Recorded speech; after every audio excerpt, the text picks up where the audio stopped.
Hey guys, how are you? Hi, welcome for tuning in. This is a special that we're going to give you. Oh, A Love Astro Weekend card reading. So I've already went ahead and pulled a significator card, and it is the Five of Staffs. So we're going to talk about that's kind of a theme today. healthy competition and karmically what's going on. Definitely win or loses of the heart. Also concerning business, the self, and wanting to expand in the heart. And what are we doing this for, right? What's the purpose driven? What are the lessons to be learned, right? Yeah, it's kind of like Saturn comes in and it sort of casts a shadow on what otherwise would be like a well lit scene, right? It's like the flame is still burning, but it doesn't seem as bright as it was. You're like waiting for some more air to come in there, some more knowledge, maybe, some more perception that you may gain, right? To even begin to understand why Saturn came in and did what it did. But this is in regards to love, which you can't really explain. Right. So definitely tune in to our YouTube account or to our Facebook account because I'm about to cut the deck and we're going to go into the past, present, and future of what's going on for us in love this weekend. Okay. If you're still with me, those stacks were really thin for the past and for the present. Right. We got a lot of possibilities here for the future, right? It's definitely going to be picking up just from that cut alone. I can tell that maybe many of us were like definitely having a drought with love and just not feeling it as much as we wanted to. Yeah, it could have even been like a few months ago, maybe like 1 month ago, you know what I mean? Okay, there's the Seven of Swords in reverse for the past, right? And I've seen this card not that very recently. If this is definitely relating to a Taurus in your life or Scorpio in your life, because that was in Taurus reading for Astro Weekly. If you guys tune in with our Astro Weeklies, for the present, we've got the Three of Wands. Okay, so that's Sun in Aries. Also a card that I've seen if you watch the daily ones that we do. Yes.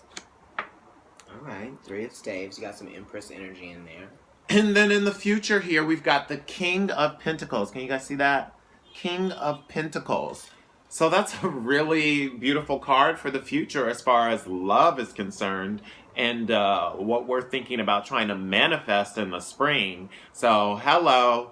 Thank you, Aries, for coming in with your libido and just being like, yeah, actually, let's get our minds out of this and get into something, tangible Right. that we can do and build. It's interesting that you even say that because Venus is going to be going into Taurus at the end of the month, at the end of March.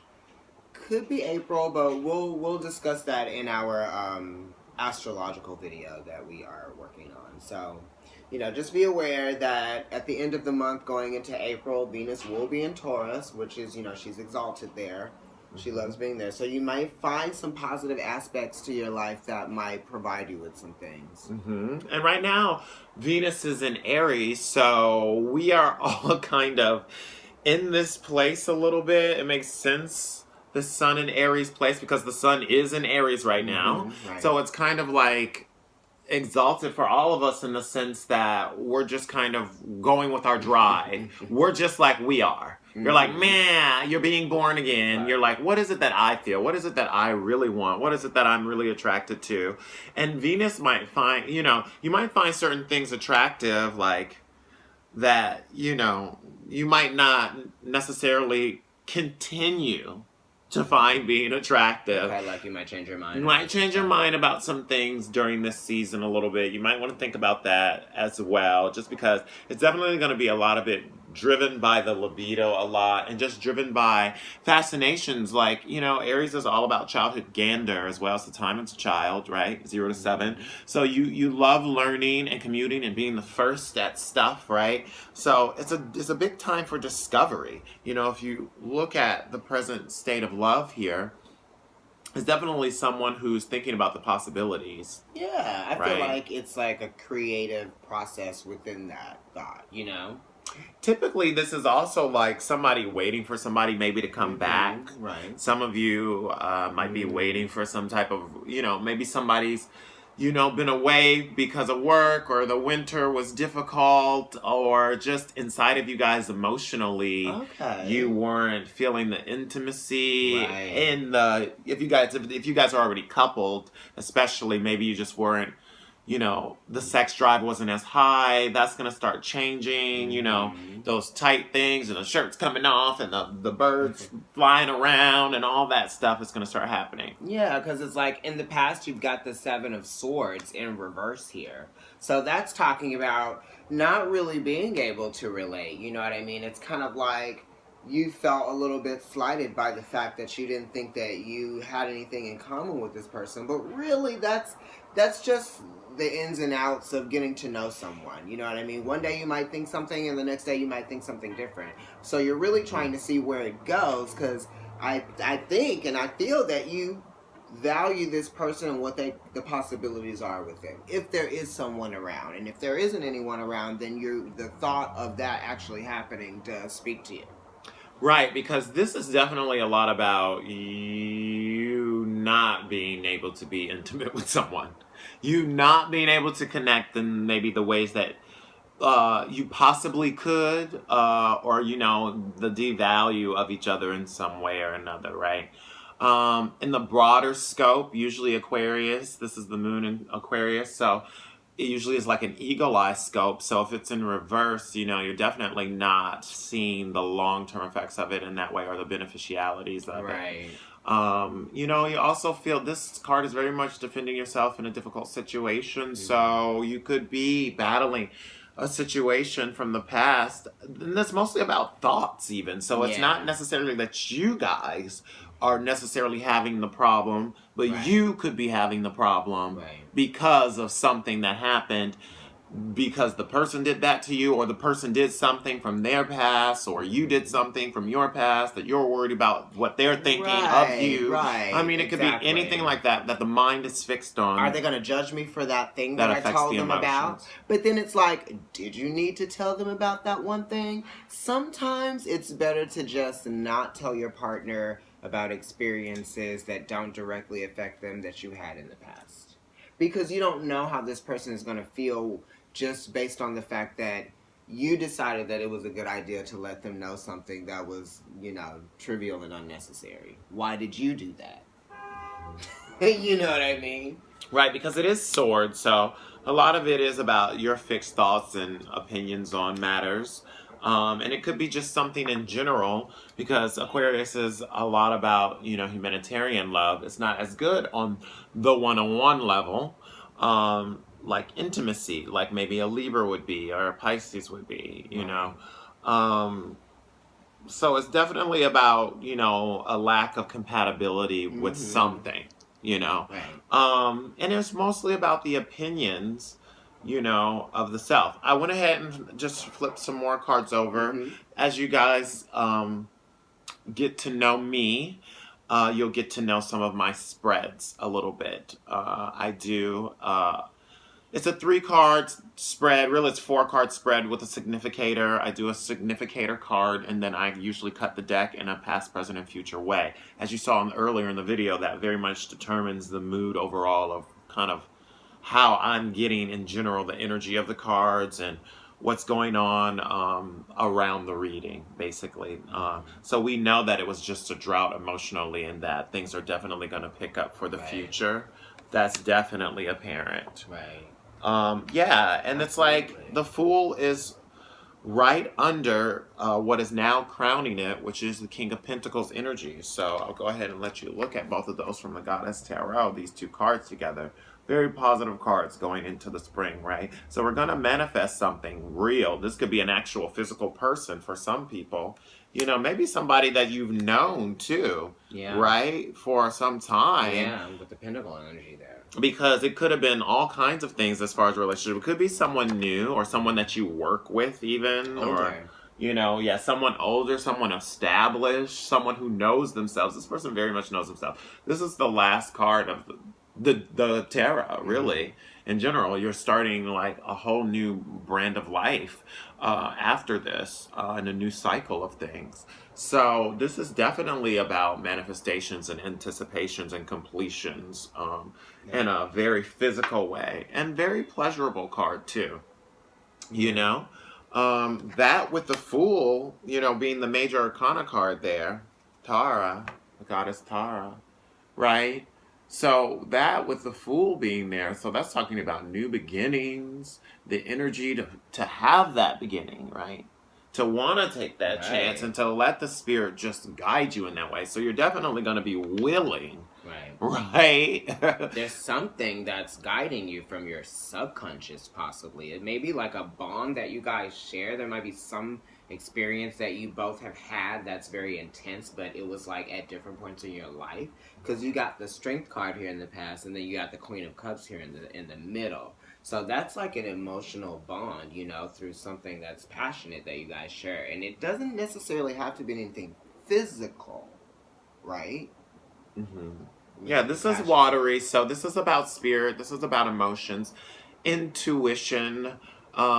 This person very much knows themselves and knows their emotions. The queens are exalted in the goddess tarot, right? So it's the King of Cups and then the Queen of Cups. And then we go on into the new suit. So here, it's definitely talking about beauty and the ability to create beauty with someone. And like wanting to be receptive, very Cancer-like energy, like wanting to love and be loved in return, like a situation at home or around home, or maybe to deal with even family. Something very like you deal with on your own. Not maybe everybody knows about. Right, it's very like, there's a lot of depth to that card in particular, because it is a water card. It's like an exalted card within itself. It exalts itself. Yeah, and it's about intuition. It's very similar to High Priestess energy, this card. Right? This is like a High Priestess consultant, right? This is the waters. So this is who she's going to come to and be like, sister, oh my goodness, when it comes to love and all of that stuff. And this is a love reading specifically. And then having the past card there with strength as well. Some of you have really had to go within and be strong in a situation where you might have felt there was something physical there, or maybe even something karmic there, because this is Saturn, karma, and Leo, the self, right? So this is the journeys. And Leo is also the 5th house, 5s again. So we're talking about fluctuations and things, and we're also talking about love affairs, short love affairs, and, you know, flighty flirtations and playfulnesses with things, coy and friendship. Those are like the positive aspects. Yeah. Healthy competition, all that type of stuff, you know. Or it could be like real troubles and strife and struggle and jealousy, right? You know, I'm going to take you down and I'm going to do it. And who's going to be on top of who? And now I'm getting at you. I got at you. It's like a lot of back and forth. You know, back and forth. And it is matters of the heart. You know, and then having this here, it's like we kind of know what we've learned from the situations, right? Having that queen there. It's like there's a maturity that's kind of been gotten out of the situation a little bit. And maybe some of us have come out of it, you know, because the queens are connected to the 3s, right? And now we have the 3 of Wands crowning this situation. It's like, yeah, I may have wanted you physically in these ways.